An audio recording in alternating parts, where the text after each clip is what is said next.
पुत्र आप सभी को अपने YouTube चैनल मुंडा मैथ्स पर स्वागत करता हूं। हम लोग इस वीडियो में सर्कल का ज्योमेट्री में पार्टनर साहब कुछ थ्योरी पढ़ेंगे और अब थ्योरी इसका अंत ही होगा और एक दो वीडियो थ्योरी का जाएगा। बाकी हम लोग आगे उसके क्वेश्चन पे बहुत ही बढ़िया तरह से प्रैक्टिस करेंगे। तो चलिएगा ध्यान से, आज हम लोग बहुत ही बढ़िया बढ़िया थ्योरी पढ़ेंगे जो बड़ा रेयर केस में यूज होते हैं यह सब थ्योरी, और लड़का सब यही सब थ्योरी अक्सर भूल जाते हैं। तो सबसे पहला थ्योरी आप एक याद रखिएगा सब आदमी कि किसी भी वृत्त में किसी स्पर्श रेखा के साथ, समझना है प्रेम से, किसी वृत्त में जीवा द्वारा स्पर्श रेखा के साथ बनाया गया कोण, अगर किसी सर्कल में कोई जीवा है और जीवा स्पर्श रेखा के साथ, यह बात हमेशा हमेशा याद रखिए कि जीवा स्पर्श रेखा के साथ, अगर यह जीवा है तो यह जीवा स्पर्श रेखा के साथ दो ओर से कोण बना सकती है। एक ठो कोण इधर से ही बना सकती है, एक ठो उधर से भी। तो हम यह कोण लेते हैं पार्टनर साहब, समझिएगा प्रेम से। रूल क्या कहता है? रूल कहता है किसी भी वृत्त में जीवा द्वारा स्पर्श रेखा के साथ बनाया गया कोण उसी जीवा द्वारा विपरीत दिशा में परिधि पर बनाए गए कोण के बराबर होता है। बहुत इंपॉर्टेंट रूल है। जीवा द्वारा स्पर्श रेखा के साथ बनाया गया कोण उसी जीवा द्वारा विपरीत दिशा में परिधि पर। इसका मतलब है कि अगर जीवा अगर इस साइड में स्पर्श रेखा के साथ कोण बना ली, इसके विपरीत दिशा में कहीं भी परिधि पे बनाया गया कोण इसके बराबर होगा। यानी यह थीटा तो यह भी थीटा, अगर यह 50 यह भी 50 होगा। मतलब जीवा जिस साइड में स्पर्श रेखा के साथ कोण बनाएगी उसके विपरीत साइड में उसी जीवा द्वारा परिधि पर बनाया गया कोण आपस में बराबर होगा। आप एक बात समझिएगा मेरे भाई साहब, यहाँ पे समझना है कि अगर यह जीवा मान लेते हैं कि इस ओर स्पर्श रेखा के साथ कोण बनाई, तो इसी जीवा द्वारा विपरीत दिशा है, मतलब अगर इस पार बन गया तब उस पार, और परिधि पे कहीं भी बनाएगी कोई दिक्कत नहीं है, और परिधि पर बनाया गया कोण हमेशा हमेशा आपस में बराबर होगा। इस बात को नोट रखिए कभी भी कि जीवा द्वारा स्पर्श रेखा के साथ बनाया गया कोण उसी जीवा द्वारा विपरीत दिशा में परिधि पर बनाए गए कोण के बराबर होता है। तो यह रूल बहुत ही इंपॉर्टेंट है और अक्सर यह रूल पार्टनर साहब लड़का लोग भूल जाते हैं। तो आप सब आदमी इस रूल को हमेशा हमेशा ख्याल रखिएगा। बहुत ही झकास रूल है, बहुत झकास रूल। चलेगा ध्यान से। तो अगला रूल है बहुत ही मस्त पार्टनर साहब, सर्कल का ही रूल है, बहुत ज्यादा आता है यह भी क्वेश्चन। यह रूल कहता है कि जब किसी सर्कल के बाहर एक ऐसा चतुर्भुज गुजरे जिसकी चारों भुजा सर्कल को स्पर्श करे, सर्कल के बाहर ऐसा चतुर्भुज गुजरे, ऐसा चतुर्भुज जिसकी चारों भुजा सर्कल को स्पर्श करे। समझना है प्रेम से, यहाँ से क्वेश्चन बहुत ही एग्जाम में आते हैं। बाहर एक ऐसा चतुर्भुज, इसको आप चक्रीय नहीं कह सकते हैं, चक्रीय तब कहलाता है जब उसके चारों शीर्ष वृत्त के परिधि पर हो, और यहाँ तो उसका चारों भुजा स्पर्श करता है। तो यहाँ रूल कहता है कि वैसा चतुर्भुज जिसकी चारों भुजा वृत्त को स्पर्श करे, और किसी भी चतुर्भुज की चारों भुजा स्पर्श तभी करेंगी जब वृत्त अंदर रहेगा तब। अगर वृत्त बाहर रखेंगे तो वह सिर्फ और सिर्फ एक भुजा को ही स्पर्श कर पाएगा। अगर आप मान लीजिए इसको बाहर रखते हैं तो अगर इधर करेंगे तो कहीं भुजा को, यानी चारों भुजा स्पर्श करवाने के लिए वृत्त को अंदर रखना पड़ेगा। तो इस कंडीशन में क्या होता है कि इसमें आमने सामने की भुजाओं का योग आपस में बराबर होता है। इसमें आमने सामने की भुजाओं का योग आपस में बराबर होता है। यानी मेरे पार्टनर साहब यहाँ पे AB प्लस CD बराबर BC प्लस AD होगा। अब इसको प्रूफ किया, सब छोटा छोटा मैटर है भाई साहब, इसको हम लोग प्रूफ करके क्या करेंगे? यदि प्रूफ करना होगा तो कुछ मत कीजिएगा, बस यह बाह्य बिंदु से वृत्त पे खींची गई दोनों स्पर्श रेखा आपस में बराबर होती हैं। यहाँ पी क्यू आर एस मान लीजिएगा और सबको बराबर बराबर करते जाइएगा और अंत में भाई साहब जोड़ देंगे दोनों ओर, तो आपका हो जाएगा कि आमने सामने की भुजाओं का योग आपस में बराबर होता है। तो यहाँ पे एक ठो रूल और बनता है जिसको हम यहीं पे एक्सप्लेन कर देते हैं। यह भी रूल बहुत इंपॉर्टेंट है और यह रूल बहुत कम ही लोग जानते हैं, इस बात को समझिएगा सब आदमी। तो अगर कभी चतुर्भुज की चारों भुजाएं वृत्त को स्पर्श करे, यदि किसी चतुर्भुज की चारों भुजाएं वृत्त को स्पर्श करे तो यहाँ पे बहुत ही जबरदस्त दो ठो रूल निकल करके आते हैं। एक रूल कहता है कि उस चतुर्भुज की आमने सामने की भुजाओं का योग आपस में बराबर होगा। इसमें करेगा क्या कि इसमें आपको बहुत सारी भुजाएं दे देगा और एक ठो का मान पूछ देगा। तो आपको बस इतना ही याद रहेगा कि अगर हम चतुर्भुज की चारों भुजा वृत्त को स्पर्श करती हैं तो उनमें आमने सामने की भुजाओं का योग आपस में बराबर होता है। तो आप बस खाली जोड़ेंगे और उसका आंसर आएगा। और सेकेंड रूल इसी जगह से कहता है पार्टनर साहब कि अगर किसी चतुर्भुज की चारों भुजाएं वृत्त को स्पर्श करे तो आमने सामने की भुजाओं द्वारा यानी सम्मुख भुजाओं द्वारा सेंटर पर बनाए गए कोण संपूरक कोण होते हैं। भूलिएगा मत, अगर आपका यह सेंटर है पार्टनर साहब तो आमने सामने की भुजाओं द्वारा सेंटर पर बनाया गया कोण, एकदम बढ़िया से समझना है पार्टनर साहब, बढ़िया से। सेंटर पर बनाए गए कोण संपूरक होते हैं, मतलब इनका योगफल 180 डिग्री होगा। अगर हम बोले तो कोण ए ओ बी यानी कि ए ओ बी यह वाला कोण पार्टनर साहब और कोण सी ओ डी का योगफल 180 डिग्री होगा। हरगिज यह मत आप सोचिएगा कि यह दोनों कोण बराबर होगा, कैसे शीर्षाभिमुख कोण से, नहीं पार्टनर साहब। यह डायरेक्ट एक सीधा लाइन थोड़ी नहीं है, हम तो पहले इतना खींचे हैं उसके बाद यह खींचे हैं। यह कभी भी आपका टेढ़ा हो सकता है, इसमें कोई डाउट नहीं है। तो यह गुण तो बहुत कम ही लोग जानते हैं। कभी कभार मान लीजिए क्या करता है, कुछ नहीं करेगा, एक सिंपल सा क्वेश्चन एग्जामिनर आपसे पूछेगा, जैसे फिगर बना के क्या कह देगा पार्टनर साहब कि यह आपका 70 है। सिंपल क्वेश्चन पूछेगा, यह 70 है तो यह क्या होगा। आप विश्वास मानिएगा अगर 5 लाख लड़के एग्जाम में बैठे हैं तो 4,99,999 लड़के पार्टनर साहब इसके आंसर 70 ही मार देंगे, क्योंकि वो समझते हैं कि यह बराबर ही होगा। तो यह बराबर नहीं होता है, यह हमेशा टेढ़ा रहता है पार्टनर साहब। तो यह हमेशा एक मेरा बात याद रखिएगा कि अगर चतुर्भुज की चारों भुजाएं वृत्त को स्पर्श करती हो तो उसके सम्मुख भुजा द्वारा सेंटर पर बनाए गए कोण संपूरक होते हैं। यही नहीं, यह भी आपका हो जाएगा, मतलब कि अगर यहां से आएंगे तो कोण ए ओ डी और प्लस कोण बी ओ सी का मान 180 डिग्री होगा। और संपूरक कोण तो हम लोग उस दो कोण को एकदम कहते ही हैं जिनका योगफल 180 डिग्री हो। तो यह दोनों का दोनों गुण ही बहुत जबरदस्त गुण है और इस गुण को याद रखिएगा। तो अगर वृत्त की चारों भुजाएं स्पर्श करें तो आमने सामने के भुजाओं का योग आपस में बराबर होगा। आमने सामने की भुजाओं द्वारा सेंटर पर बनाए गए कोण संपूरक कोण होते हैं। संपूरक का मतलब वैसा दो कोण जिनका योगफल 180 डिग्री हो। तो चलिएगा ध्यान से अगला थीम उठा रहे हैं जो बहुत ही इंपॉर्टेंट है, समझना है सब आदमी को। आज बहुत ही ज्यादा थ्योरम पढ़ाएंगे पार्टनर साहब, बढ़िया से सब आदमी समझिएगा। मतलब कि रियलिटी में ना बहुत ज्यादा थ्योरम है पार्टनर साहब, किसी भी चैप्टर में ना तो टीचर खोल के पढ़ाते हैं और ना ही लड़के पार्टनर साहब दिल से पढ़ते हैं। चलिएगा ध्यान से, यहाँ गुण कहता है कि किसी भी समद्विबाहु त्रिभुज में, समद्विबाहु का मतलब आप लोग एकदम बखूबी समझ रहे हैं, किसी भी समद्विबाहु त्रिभुज में एक ऐसा वृत्त बनाया गया कि वह वृत्त उसके तीनों भुजा को स्पर्श करे। यह समद्विबाहु है तो समद्विबाहु में तो दो ठो भुजा आपस में एकदम बराबर होता है, यानी कि आपका यह AB और यह AC मैंने बराबर मान लिया।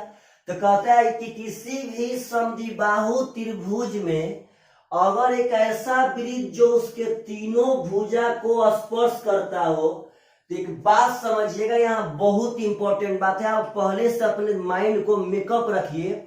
यह आपका समद्विबाहु है, मतलब कि आपका यह AB और यह AC बराबर है। इसमें असमान भुजा कौन है? तो असमान भुजा है BC, क्योंकि हम समद्विबाहु बोले हैं तो पार्टनर यह तो दोनों आपस में बराबर हो गया, तो आपका असमान भुजा BC है। तो गुण कहता है किसी भी समद्विबाहु त्रिभुज में यदि एक ऐसा वृत्त खींचा जाए, एक ऐसा वृत्त ड्रॉ किया जाए कि वह वृत्त त्रिभुज के तीनों भुजा को स्पर्श करे, तो वह वृत्त हमेशा हमेशा असमान भुजा के मध्य बिंदु पर ही हिट करता है। असमान भुजा के मध्य बिंदु पे, जो समान भुजा है यह जरूरी नहीं है कि इसका मध्य बिंदु पे हिट करेगा, लेकिन यह हमेशा हमेशा जरूरी है, हमेशा हमेशा, कि अगर हम समद्विबाहु में अंदर से अंदर वृत्त ड्रॉ करेंगे तो असमान भुजा, जो भुजा समान नहीं था, यानी तीसरा भुजा के मध्य बिंदु पर ही हिट करेगा। यानी अगर यहाँ P, यहाँ Q, यहाँ R कर लेते हैं भाई साहब, तो आपका यह BP समझिएगा ध्यान से, यह बराबर PC हमेशा हमेशा होगा। मतलब बहुत जबरदस्त यह गुण है, इस गुण को मत भूलिएगा कि समद्विबाहु त्रिभुज के अंदर यदि हम एक वृत्त ऐसा ड्रॉ करते हैं कि वह वृत्त तीनों भुजा को स्पर्श करे, तो वह वृत्त हमेशा हमेशा असमान भुजा के मध्य बिंदु पर ही हिट करता है। अब बोलिए कैसे? देखिए आप बात समझिएगा, देखिए कैसे बना देंगे। यह अगर बाह्य बिंदु है तो हम लोग पहले गुण पढ़ चुके हैं कि बाह्य बिंदु से वृत्त पर खींची गई दोनों स्पर्श रेखा आपस में बराबर होती है, यानी यह भी स्पर्श रेखा और यह भी स्पर्श रेखा आपस में बराबर होता है। तो अगर यह बाह्य बिंदु है तो बाह्य बिंदु से खींचा गया यह स्पर्श रेखा और यह स्पर्श रेखा आपस में बराबर होगा, यानी हम इसका लंबाई x मानते हैं तो इसका भी लंबाई मेरे भाई साहब x ही होगा। बाह्य बिंदु से वृत्त पर खींची गई दोनों स्पर्श रेखा आपस में बराबर होती है, यानी यह भी दोनों आपस में बराबर होने वाला है। अगर यह y मानते हैं तो यह भी y एकदम पक्का पक्का होगा। और बाह्य बिंदु से वृत्त पर खींची गई दोनों स्पर्श रेखा आपस में बराबर, तो अगर इसको हम z मानते हैं तो यह भी मेरा z होगा। जब यह समद्विबाहु है तो समद्विबाहु में मेरे भाई साहब दो ठो भुजा तो हमेशा हमेशा आपस में बराबर होता है, तो हम यहाँ पे AB और AC बराबर किए हैं, तो AB बराबर AC। आप बताइए कि हम AB को x प्लस y कह सकते हैं कि नहीं कह सकते हैं? इस AB को x प्लस y कह सकते हैं कि नहीं कह सकते हैं? तो हम AB को x प्लस y कह दिए, और इस AC को हम x प्लस z कह सकते हैं कि नहीं कह सकते हैं? इस AC को हम x प्लस z कह दिए।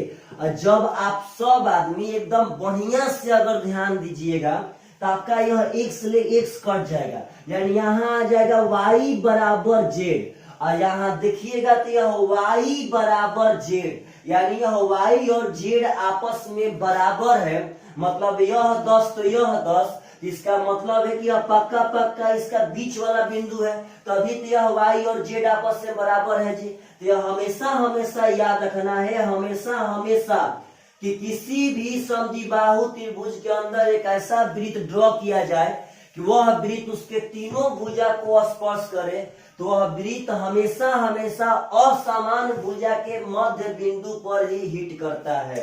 यह बहुत ही सुंदर सा गुण है, बहुत सुंदर सा, और आशा करते हैं आप सब आदमी को यह सब गुण हमेशा हमेशा याद रहेगा। चलिएगा ध्यान से। तो अगला क्वेश्चन जो बहुत अगला जो थ्योरी पढ़ाएंगे वो अभी थ्योरी एग्जाम में बहुत आता है, बहुत ज्यादा। इस बात को भी हमेशा हमेशा याद रखना है कि यह थ्योरी आता है भाई साहब तो आता है, समझना है प्रेम से, समझिएगा सब आदमी, देखिएगा प्रेम से।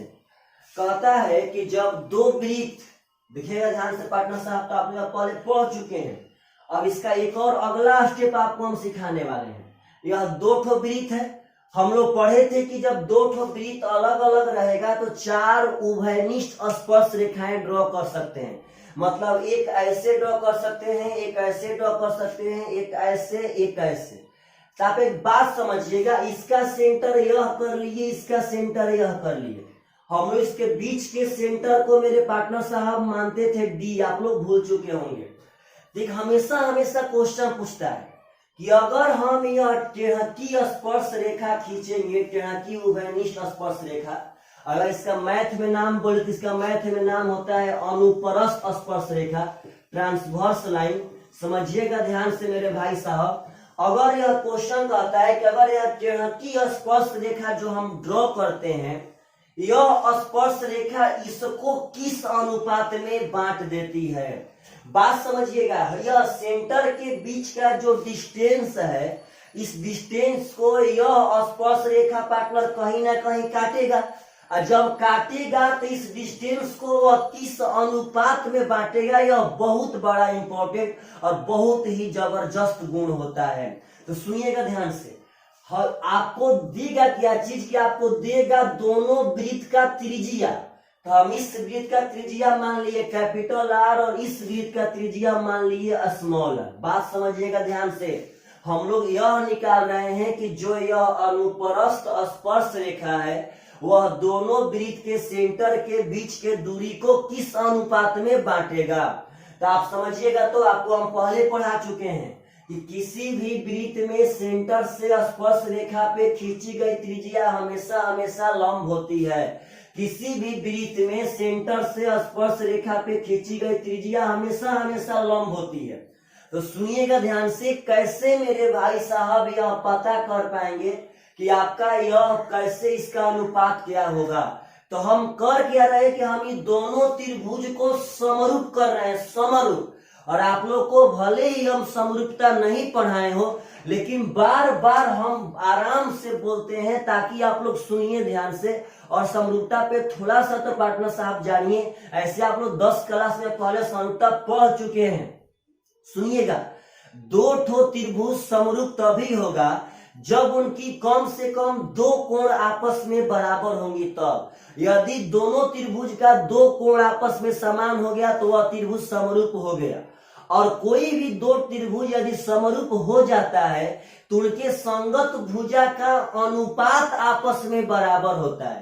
संगत भुजा बोले तो अगर इस त्रिभुज में हम जिस कोण के सामने की भुजा उठाएंगे, संगत भुजा का मतलब है कि इस त्रिभुज में जिस कोण के सामने का भुजा उठाएंगे तो यह भी त्रिभुज में उसी कोण के सामने का भुजा उठाएंगे।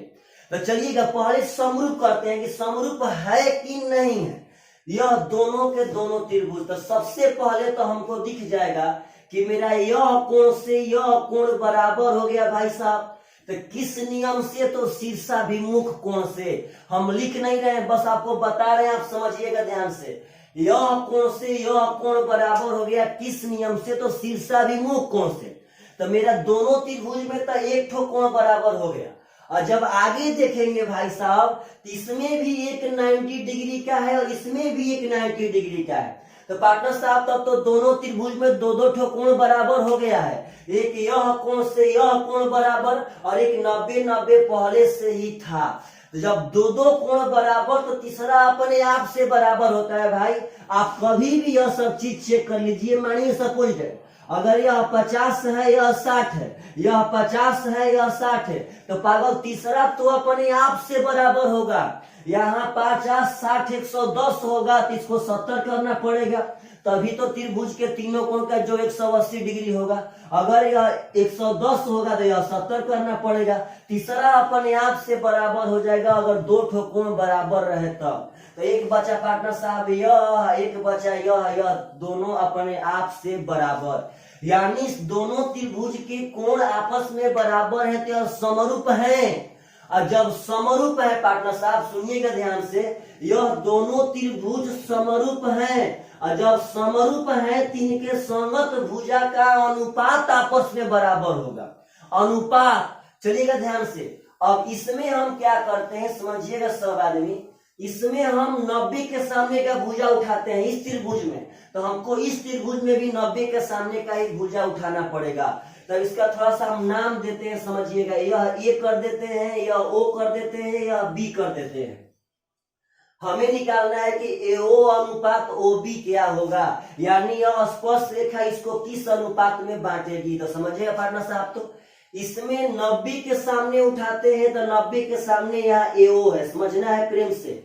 इसमें 90 के सामने वाली भुजा एओ है, इसमें 90 के सामने वाली भुजा मेरे भाई साहब ओ बी है। यानी संगत भुजा का अनुपात, यानी कि यह 90 के सामने AO तो इस 90 के सामने OB यानी AO बटा OB अनुपात हो गया। आप बताइए कि इसमें शीर्षाभिमुख कोण के सामने की भुजा कैपिटल आ रहा है, इस त्रिभुज में शीर्षाभिमुख कोण के सामने की भुजा कैपिटल आ रहा है, तो इस त्रिभुज में शीर्षाभिमुख कोण के सामने की भुजा स्मॉल आर है। तो संगत भुजा का अनुपात, संगत भुजा बोले तो दोनों त्रिभुज में समान कोण के सामने की भुजा, अगर इसमें इस कोण के सामने का भुजा तो इसमें जो इसके बराबर होगा उसी कोण के सामने का भुजा, तो यह R बटा में R हो गया। तो यह गुण बहुत ही इंपॉर्टेंट है, बहुत इंपॉर्टेंट। यह बात हमेशा हमेशा याद रखिएगा कि यदि दो ठो वृत्त एक दूसरे से अलग रहें, उनकी अनुप्रस्थ उभयनिष्ठ स्पर्श रेखा यानी तिरछी उभयनिष्ठ स्पर्श रेखा यदि हम ड्रॉ करेंगे तो उनके सेंटर के बीच के डिस्टेंस को वह हमेशा हमेशा त्रिज्या के अनुपात में ही बांटती है। यानी पार्टनर AO बटा में OB बराबर R बटा में R, यानी त्रिज्या के अनुपात में ही यह बढ़ जाएगा। अगर यह 7 होगा यह 5, इसका अनुपात 7:5 ही होगा। और एक और बात याद रखना है पार्टनर साहब कि यह अंतः रूप से होता है, इसमें एक और होता है जो बाह्य रूप से, अभी जस्ट आगे पढ़ाएंगे। तो कभी कभार ऑप्शन में यह भी रहता है कि यह किस रूप में है, तो अंतः रूप में। अब अंतः रूप में कहे है तो अंतः रूप में इसलिए है क्योंकि यह स्पर्श रेखा इस रेखा पर रह कर इस रेखा को बांट रही है, इस रेखा पर स्थित होकर इस रेखा को बांट रही है। और बाह्य रूप से तब कहा जाता है कि जब वह स्पर्श रेखा उस रेखा पर नहीं रहे और तब पर भी उस रेखा को बांट दे। तो यहाँ इस रेखा पर यह है, यहाँ यह काटा, तब यह बांट रहा है कि यह अंतः रूप से हम लोग ज्योमेट्री में बोलते हैं। तो यह हमेशा हमेशा डायरेक्ट आप यहाँ पे आप मन में आप एक थ्योरम याद रखिए कि कभी भी दो ठो वृत्त अगर एक दूसरे से अलग रहेंगे और वहां पे तिरछी उभयनिष्ठ स्पर्श रेखाएं खींची जाएंगी, तो वह उभयनिष्ठ स्पर्श रेखा उनके सेंटर के बीच के डिस्टेंस को अपने त्रिज्या के अनुपात में बांटती है। सपोज डेट आपसे क्वेश्चन कैसे पूछेगा, कैसे क्वेश्चन जनरेट करेगा, आपको अब हम दिखाते हैं। हम कहते हैं मेरे भाई साहब यह दोनों का सेंटर है, आप पहले बात समझिएगा, सेंटर A और सेंटर B। अब क्वेश्चन में दे दिए कि AB का मान है 50, समझना है ध्यान से, AB का मान है 50। अब हम कहते हैं कि मेरा यह उभयनिष्ठ स्पर्श रेखा है और यह उभयनिष्ठ स्पर्श रेखा है जिसका इसका त्रिज्या 3 दे दिए और इसका त्रिज्या 2 दे दिए। समझिएगा ध्यान से, इसका त्रिज्या 3 दिए हैं, इसका त्रिज्या 2 दे दिए। तो हम कहते हैं कि बस मेरा AO का लंबाई बता दीजिए क्या होगा और BO का लंबाई बता दीजिए क्या होगा। मतलब यह AO और BO का लंबाई, मतलब आपसे इतना इतना का लंबाई पूछ रहे हैं। कितने लोग थ्योरम नहीं पढ़े रहते हैं तो आधा आधा आंसर मार के चले जाते हैं। पार्टनर साहब सब यह गलत बात है। आपको अभी जस्ट हम थ्योरम पढ़ाए हैं कि अगर दो ठो वृत्त एक दूसरे से अलग रहे तो जो तिरछी उभयनिष्ठ स्पर्श रेखा है उसके बीच के डिस्टेंस को त्रिज्या के अनुपात में बांटेगा। यानी कि AO का मान यहां से अनुपात में 3 होगा और BO का मान अनुपात में 2 होगा। इसका त्रिज्या 2 है तो अनुपात यह अनुपात में होगा। आप इसको रियल मत मानिएगा, यहाँ AO अनुपात BO, AO अनुपात BO 3:2 है। तो आप बताइए तो AO और OB जोड़ेंगे तो मेरे भाई साहब AB बनेगा कि नहीं बनेगा। AO और OB जोड़ेंगे तो इसका यूनिट में मान है 5, समझना है ध्यान से। यह 3 यूनिट है, यह 2 यूनिट, तो यह AB का मान यूनिट में हो गया 5 और AB का रियल में मान दिए थे हम 50। तो 5 का मान 50 तो 1 का मान हो जाएगा 10। और हमसे पूछा है कि AO का लंबाई क्या होगा तो 10 3 30 इज द करेक्ट आंसर। अगर पूछेगा BO का लंबाई क्या होगा तो 10 दूनी का 20 इज द करेक्ट आंसर। तो यह थ्योरम बहुत ही झकास है, मतलब लाजवाब थ्योरम में से एक है पार्टनर साहब। और ऐसा ऐसा क्वेश्चन कभी भी आता है तो आपको बनना चाहिए। हाँ, एक बात हमेशा याद रखिएगा कि यह आपको अंतः रूप से ही विभाजित करता है। मानिए सपोज इसका हम एक और क्वेश्चन उठा लेते हैं। हमेशा हमेशा त्रिज्या के अनुपात में, इस बात को भूलिएगा मत, हमेशा हमेशा। मानिए क्वेश्चन और उठा लेते हैं, आप ही लोग समझिएगा क्वेश्चन कैसे है। हम कहते हैं कि मेरा एक सर्कल यह है और एक सर्कल यह है। अब आप लोगों से कहते हैं मेरे पार्टनर साहब समझिएगा सब आदमी, यह मेरा बी है, यह मेरा ए है, और यहां से अब उभयनिष्ठ स्पर्श रेखा ड्रॉ कर दिए, यह मेरा ओ है। हम कहते हैं कि मेरा यह डिस्टेंस मतलब त्रिज्या 7 है, इसका त्रिज्या 2 है। आपको लंबाई दिया गया है कि बीओ का लंबाई है 6 सेंटीमीटर, तो आप ए बी का लंबाई बता दीजिए क्या होगा। पहले बात समझिएगा ध्यान से, आपको इस बीओ का लंबाई दे दिया गया 6 सेंटीमीटर, तो यह ए बी का लंबाई पूछा है क्या होगा। तो सबसे पहले तो आपके अब जबान पर एकदम याद रहना चाहिए कि अगर हम अनुप्रस्थ स्पर्श रेखा ड्रॉ करेंगे तो उनके सेंटर के बीच के दूरी को त्रिज्या के अनुपात में ही बांटेगा। मतलब इसका मान अनुपात में 7 होगा पार्टनर साहब, क्योंकि यहाँ 7 में था त्रिज्या, इसका यूनिट में 7 हो जाएगा, इसका पार्टनर साहब 2 हो जाएगा। तो आप बस रिलेशन देखिए कि आपको क्या दिया है। तो आपको दिया है बीओ का मान, यह बीओ का मान भाई साहब, और बीओ का मान तो यूनिट में है 2 यूनिट, यानी कि यहाँ पे 2 यूनिट का मान दिया है भाई साहब 6, तो 1 यूनिट का मान हो जाएगा यहाँ से 3।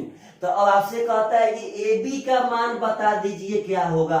तो जब हम लोग एकदम बढ़िया से देखेंगे तो यह ए बी यहाँ पे 9 यूनिट है, 7 यूनिट यह पार्टनर साहब, 2 यूनिट यह, यानी 7 2 यहाँ पे 9 यूनिट का मान निकालना है। तो 1 यूनिट का मान 3 है, तो 9 का मान हो जाएगा 9 गुणे 3, यानी 27 इज द करेक्ट आंसर। तो आशा करते हैं कि आप सब आदमी से जब ऐसा कभी थ्योरम आएगा तो आप सब आदमी पक्का अब समझ पाएंगे और हमेशा हमेशा बना पाएंगे। लेकिन एक बात याद रखिएगा कि यह अंतः रूप से विभाजित हो रहा है, अंतः रूप से। चलिएगा ध्यान से, तो अगला पार्टनर साहब उठाते हैं, इसी का मतलब साथी है, इसी का दोस्त है वह थ्योरम, वह बाह्य रूप से होता है। समझना है कैसे बाह्य रूप से होता है मेरे भाई साहब, वहां पे गलती मत कीजिएगा। सुनिएगा ध्यान से, जब दो वृत्त एक दूसरे से अलग रहते हो, जब दो वृत्त एक दूसरे से अलग रहते हो, तो दो वृत्त अलग हैं, तो इनका अनुस्पर्श रेखा यानी सोझ वाला उभयनिष्ठ स्पर्श रेखा, सीधा वाला, इसको हम लोग अनुस्पर्श रेखा कहते थे। आप लोग शायद भूल चुके होंगे, लेकिन हम नहीं भूले हैं, यह अनुस्पर्श रेखा है पार्टनर साहब। तो यह रेखा इसके सेंटर के बीच के दूरी को किस अनुपात में बांटेगा, यही आपका सेंटर के बीच का दूरी है, इसको किस अनुपात में बांटेगा। तो आप एक बात बताइए कि यह रेखा क्या कभी इसके सेंटर के बीच के दूरी को काट पाएगा? नहीं काट पाएगा ना, इसीलिए यह बाह्य रूप से होता है। काटेगा लेकिन कैसे? तो जब इसको हम आगे बढ़ाएंगे, इसको आगे बढ़ाएंगे तब जाके इस बिंदु पे यह कट जाएगा। तो यह पार्टनर साहब यहाँ तो नहीं काटा ना, इसीलिए इसको हम लोग बाह्य रूप से कहते हैं, और वह यही काट देता था, इसीलिए इसको हम लोग अंतः रूप से कहते थे। तो यह बाह्य रूप से है, वह अंतः रूप से था। इसमें भी आपको क्या देगा मेरे भाई साहब, इसमें भी आपको देगा यहाँ पे आपका त्रिज्या लंब होता है, तो यहाँ कैपिटल आर देगा, यहाँ देगा स्मॉल आर, स्पर्श रेखा पे त्रिज्या लंब होता है तो स्मॉल आर हो गया। यह आपका स्पर्श रेखा ही है मेरे भाई जी। तो अब यहाँ पे पहले समझिएगा आपको क्या निकालना है। आपका यह सेंटर है ए, यह सेंटर है बी, यह है ओ। तो पार्टनर साहब वहां पे एक बात बहुत ही आसान था कि यह सेंटर था, दोनों का ऐसे खींच दिए थे, यह ओ कहे थे, यह ए है, यह बी। तो वहां पे क्या निकालना था कि हमें एओ अनुपात ओ बी निकालना था। यह एओ अनुपात ओ बी किस अनुपात में होता है? तो उनके त्रिज्या के अनुपात में, लेकिन किस रूप से? तो अंतः रूप से। तो यहां समझिएगा ध्यान से, यहाँ चलिए आपको हम प्रूफ भी कर देते हैं, समझिए तो प्रेम से कैसे पार्टनर साहब। देखिए हम प्रेम से हम कर क्या रहे हैं कि इस छोटा वाला त्रिभुज इस बड़ा वाला त्रिभुज को समरूप कर रहे हैं। सुनिएगा ध्यान से पार्टनर साहब, हम इस छोटा वाला त्रिभुज और बड़ा वाला, देखिए इसका नाम इसलिए नहीं दे रहे हैं और ना ही यहाँ बोर्ड पे हम कुछ लिख रहे हैं, क्योंकि अगर इतना लिखेंगे तो हम लोग इस छोटे से बोर्ड पर यह पार्टनर साहब गिजी मिजी हो जाएगा और स्पष्ट रूप से आपका क्लियर नहीं हो पाएगा। आप पहले सुनिए और अपने से उसका नाम लिख लीजिएगा। हम सिंबल दे रहे हैं कि कैसे कैसे क्या कर रहे हैं। हम इस छोटा वाला त्रिभुज इस बड़ा वाला त्रिभुज को समरूप करते हैं, मतलब यह छोटा वाला और यह बड़ा वाला।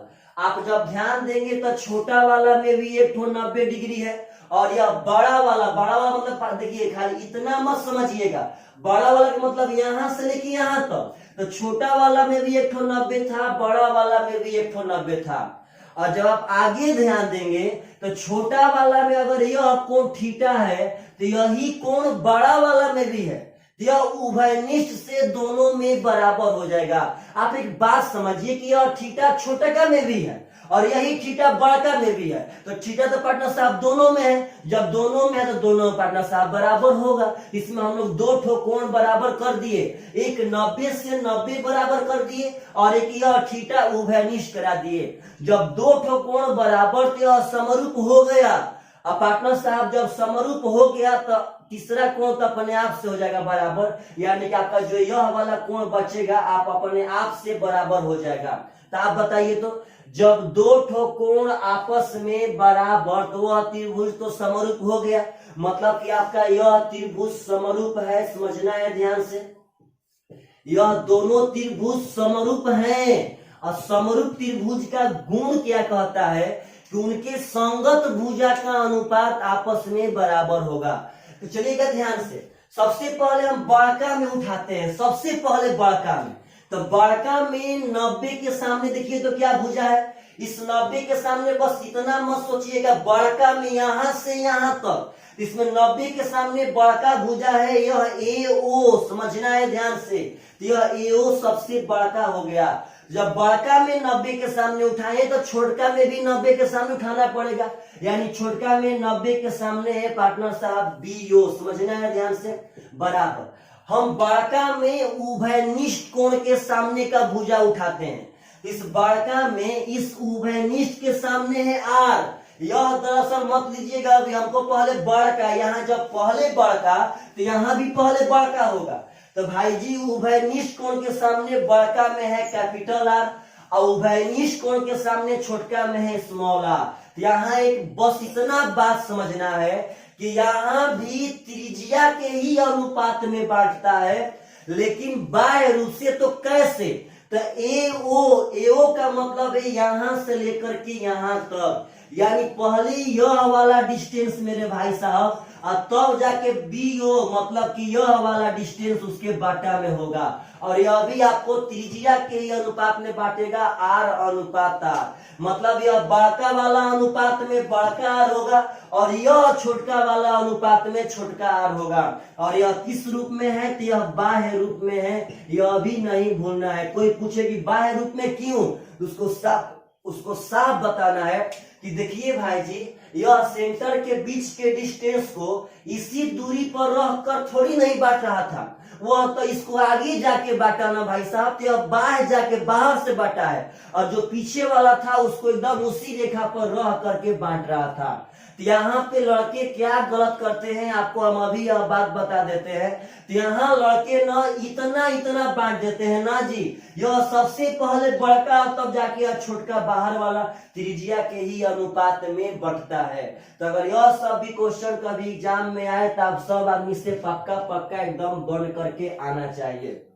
मिटा रहे हैं, चलिए इस पे थोड़ा सा कुछ क्वेश्चन लेते हैं भाई साहब, समझिएगा सब आदमी वो सब क्वेश्चन को ध्यान से, बहुत ही बढ़िया, मतलब कुछ प्रैक्टिस करा देते हैं कैसे कैसे क्वेश्चन आएंगे। ऐसे तो अभी बहुत आपको क्वेश्चन हमें पढ़ाना बाकी है, समझिएगा सब आदमी प्रेम से। क्या होता है पार्टनर साहब, प्रेम से समझना है। अगर मान लेते हैं कि मेरा यह दो ठो सर्कल है, इसको हम ऐसे आगे बढ़ाए, यहाँ से सेंटर ड्रॉ कर दिया कि यहाँ मिल गया, यह मेरा A है, यह मेरा B है, यह मेरा O है, समझना है ध्यान से। हम कहते हैं कि इसका त्रिज्या मेरा 5 है, इसका त्रिज्या मेरा 3 है, समझना है प्रेम से भाई साहब। तो हम कहते हैं कि मेरा BO बराबर, समझिएगा ध्यान से, तो BO बराबर 27 है, तो हमें AB का लंबाई बता दीजिए क्या होगा।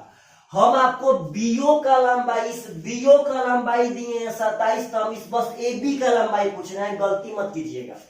तो सबसे पहले आपको एक बात समझना पड़ेगा कि त्रिज्या का अनुपात जो है वह पहले बड़ा का, यानी कि यहाँ से AO, यहां से यहां तक, अनुपात BO, यानी यहां से यहां तक, इनका अनुपात होता है त्रिज्या का अनुपात 5:3।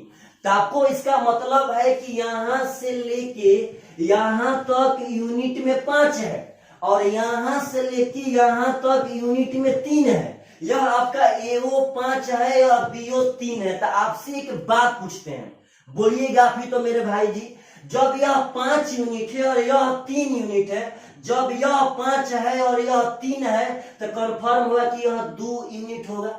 जब यह टोटली 5 है, यह 3 है, इसका मतलब है कि यह मेरे भाई साहब 2 यूनिट होगा। तो बस रिलेशन देख लीजिए किसके साथ दिया था, आपको दिया है BO का मान। तो BO का मान तो यहाँ यूनिट में पढ़ना साहब 3 यूनिट है जी, यानी 3 का मान आपको 27 दिया है, 1 का मान हो जाएगा 9। तो हमें पूछा है कि AB का लंबाई क्या होगा, इस AB का लंबाई है यहाँ पे 2 यूनिट, तो 1 का मान 9 तो 2 का मान हो जाएगा 18 इज द करेक्ट आंसर। तो यह बहुत ही जबरदस्त पार्टनर साहब रूल है। यह सब बात आप मत भूलिए कि हमेशा हमेशा यह त्रिज्या के ही अनुपात में बांटे जाते हैं। चलिएगा ध्यान से, एक अगला रूल जो 18 CGL मेन में आया था, डायरेक्ट वो फॉर्मूला ही है, उसको भी आपको एकदम बढ़िया से याद रखिएगा, कभी मत भूलिएगा कभी भी। बहुत ही भयंकर भयंकर गुण पार्टनर साहब अब ट्रिगो में ज्योमेट्री में आ रहे हैं, समझना है। एक सर्कल यह है आपका, एक सर्कल आपका यह है मेरे भाई साहब, समझिएगा समझनी प्रेम से, कैसे भी करके हो सकता है कि इनको सटा कर भी पूछे, कोई दिक्कत नहीं है, सटाने से भी यहाँ पे एकदम प्रेम से समझिएगा समझनी। ऐसा अगर सटा भी देगा तो इससे कोई दिक्कत होने वाला नहीं है। चलिएगा ध्यान से, ऐसे पार्टनर साहब ड्रॉ करेगा, आप लोग एक बात समझिएगा समझनी, अलग अलग भी हो सकती है, सट भी सकती है। यह आपको कहता है कि यह मेरा R1 है, यह कहेगा मेरा R2 है, यह कहेगा मेरा R3 है। तो जब 3 वृत्त एक दूसरे से स्पर्श करें या अलग अलग रहे तो उनके त्रिज्या में कॉम्बिनेशन होता है, समझिए क्या चीज। अगर इस तरह का फिगर आप लोग के सामने मिले पार्टनर साहब, इसमें होता है R1 बाटा में R2 बराबर R2 बाटा में R3, मतलब इनके लगातार त्रिज्याओं का अनुपात, यानी R1 बाटा R2 बाटा बराबर R2 बाटा में R3। अगर हो सकता है कि इसके आगे भी रहता, मानिए यहाँ पे और भी वृत्त रहता, समझिएगा सवानी प्रेम से, अगर इसके आगे हम और भी वृत्त रखते तो कोई बात नहीं है। यहाँ पे हमेशा हमेशा याद रखना है एकदम बढ़िया से, अगर मेरा यह R1 है, यह मेरा R2 है, यह मेरा R3 है, अब इतना दूर तो जाके नहीं पूछा है लेकिन आपको हम बता देते हैं, यानी यहाँ R1 बाटा में R2, R1 बाटा में R2, R2 बाटा में R3, R3 बाटा में R4 और R4 बाटा में R5। यही सब इंपॉर्टेंट गुण है। अभी यह 3 गो वाला पूछा है मेरे भाई, इसको याद रखना है कि यहाँ पे R1 बाटा में R2 बराबर R2 बाटा में R3, और जब यहाँ क्रॉस मल्टीप्लाई करेंगे तो R2 का होल स्क्वायर बराबर यहाँ R1 इंटू R3 हो जाएगा। यहाँ से हम R2 का मान कह सकते हैं under root R1 into R3, और यही 2018 के CGL मेन के ऑप्शन में दिया गया था कि R2 का मान निम्नलिखित में से कौन सा ऑप्शन होगा, तो R2 का मान हो जाएगा under root R1 into R3। कभी भाई समझिएगा ध्यान से, मान ये सपोज दैट आपको यह 9 दे दिया, यह 4 दे दिया, आपसे कहता है कि इसके बीच वाला का त्रिज्या बता दो भाई जी क्या होगा। तो अगर आपको याद है कि इसमें R2 का मान अंडर रूट R1 यानी कि 9 हम गुणे अंडर रूट 4 को पार्टनर साहब याद रहता है, तो R2 का मान आप 6 1 सेकेंड में बोल सकते हैं। अगर मान लीजिए आप फॉर्मूला भूल गए हैं तो यह बात याद नहीं, लगातार इनका अनुपात यानी R1 बाटा में R2, तो अगर नहीं रहता याद इसको हम x मान लेते और कहते कि 9 बाटा में x बराबर x बाटा में 4, 9 बाटा में x बराबर x बाटा में 4, यहाँ x स्क्वायर बराबर 36 करते और x बराबर पार्टनर साहब 6 निकाल लेते हैं यहाँ से। तो हम वीडियो को ज्यादा लंबा नहीं कर रहे हैं, आशा करते हैं आप सब आदमी को यह सब थ्योरी बढ़िया लगा होगा और आप लोग यहाँ से कुछ ना कुछ पक्का सीखे होंगे। प्लीज सब आदमी वीडियो को शेयर जरूर करें मेरे भाई। बहुत देखिए आप लोग शेयर नहीं कर रहे हैं, गलत कर रहे हैं। वीडियो को शेयर जरूर करें पार्टनर साहब, आपसे मेरा विनती है शेयर जरूर करें। कमेंट करें कि आपको यह पढ़ाया हुआ चीज बढ़िया लगा कि नहीं लगा। Bye bye, take care.